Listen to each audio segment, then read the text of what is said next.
Today is the last Friday of the month of April, and today is also, we are now on Friday of the second week of Easter, and our gospel for today is from the Gospel of John, chapter 6, verses 1 to 15.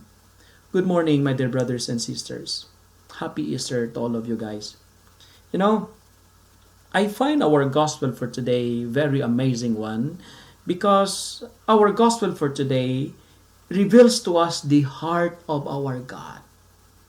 We have a God who cares about our needs, that even in a moment of nothingness, in a moment of crisis, in a moment of hunger, God can perform abundance. Friends, brothers and sisters, in a moment like this, in a pandemic like this, because of the threat of the coronavirus, our gospel is telling me and you that our God can perform miracles. Like this little boy in today's gospel, you know what? When we offer to Jesus the little of what we have, He can multiply it. I say it again. If we can offer to Jesus the little of what we have, He can multiply it. Our gospel is reminding us that, that our greatness is not in what we have, but in what we give. Okay? Friends, brothers, and sisters, your greatness is not what you have. It is what you give. Therefore, share even if you only have little. We never know where our little and insignificant efforts to help and support others may produce fruits. Our simple acts of kindness had always tremendous impact on others. Friends, little things makes a big difference. And I think that is the message of our gospel, that the gospel that I wanted to tell us today. My dear brothers and sisters, in today's situation, we do not have to be rich to be generous. We do not have to be wealthy to give.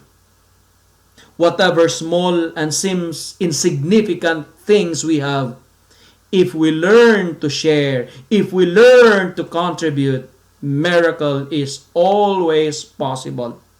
Because I believe God can make much of what little we offer.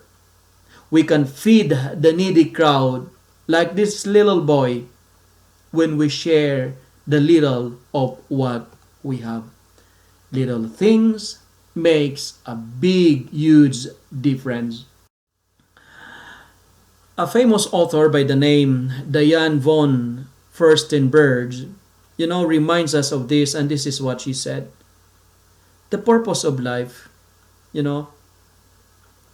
she's telling us that, the purpose of life is not about accumulation.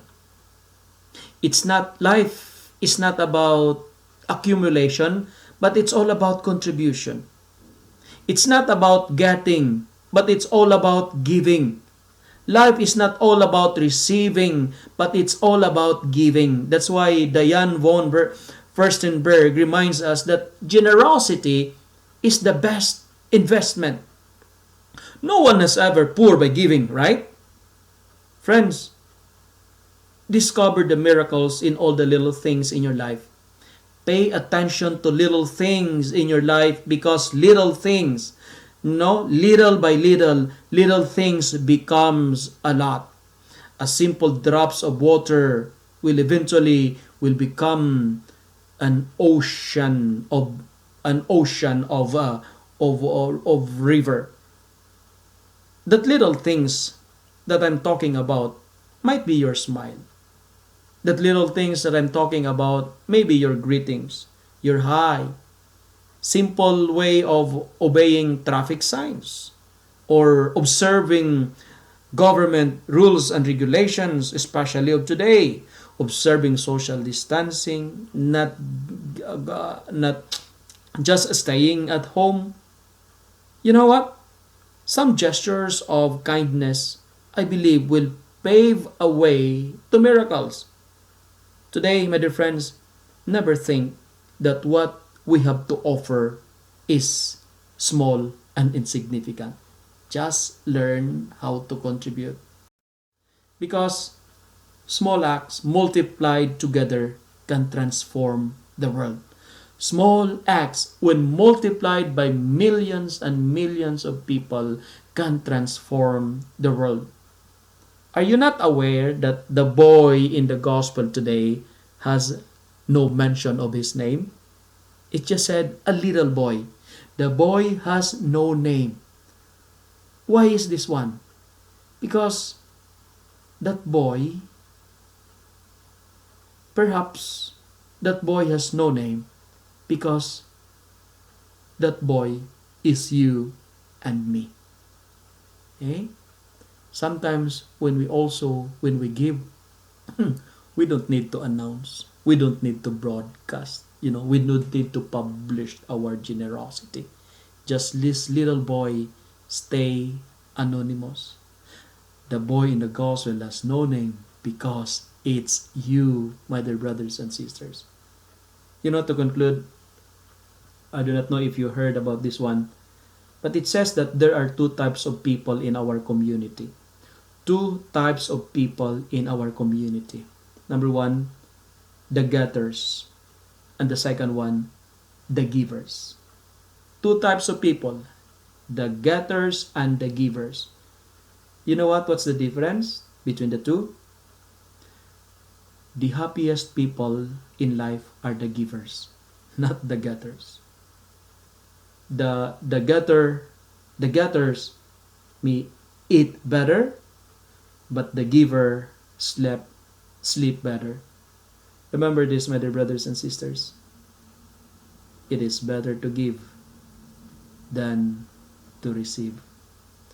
Just always do your best and give your best, because it is more blessed to give than to receive. Small acts multiplied together can transform the world. And please, I say it again, the purpose of life is not all about accumulation, but it's all about contribution.